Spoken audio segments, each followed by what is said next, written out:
Alright guys, I'm finally back with a probably the last update I'm going to do on the car because, well, I think I'm done with it. When I started this 4 years ago, the dude at Drive Tribe Internet said a redneck put a Supercharged Audi MR2.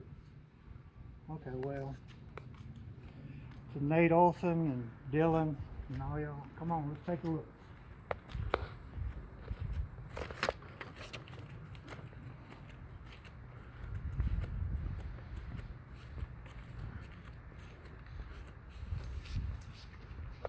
My lovely wife is filming, so I'm going to be narrating.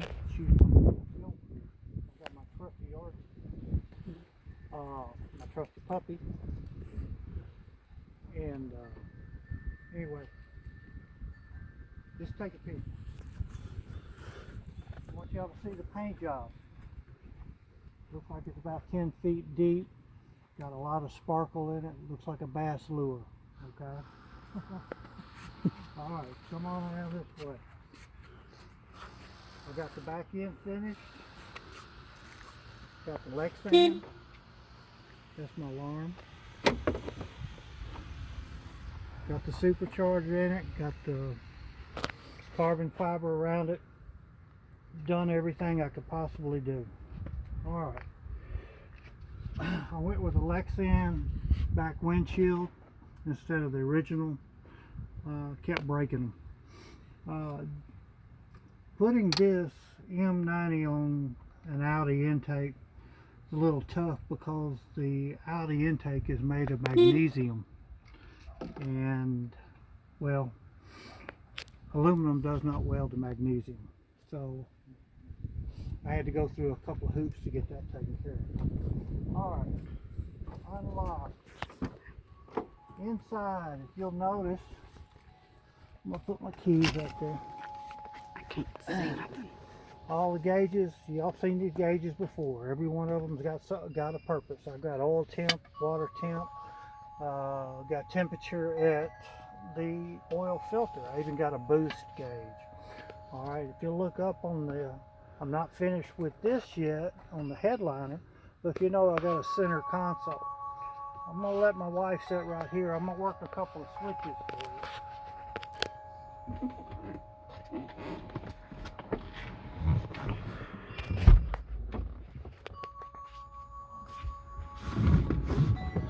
Crank her up.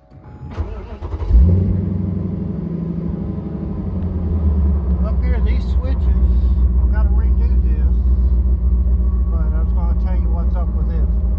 This switch is actually for a light that's in the engine bay to illuminate the engine at night. Cool touch, huh? Of course, got LED lights and things of that nature. When you turn on the lights, things do work. This one, if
see my hat.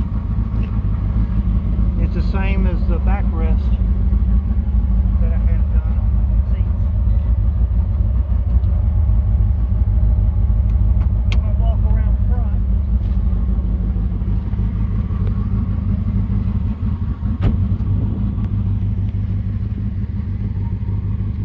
I got still a little compound on it. Up here it looks like normal, except for, you know, I cut a giant hole in the roof, and this definitely helped. I put in a thermostat control fan for the coolant system. Also, I did put in LED headlights.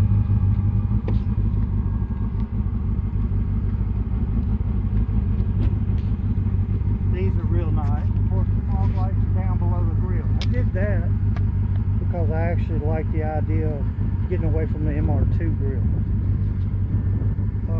The brakes. Everybody's going to want to know about these.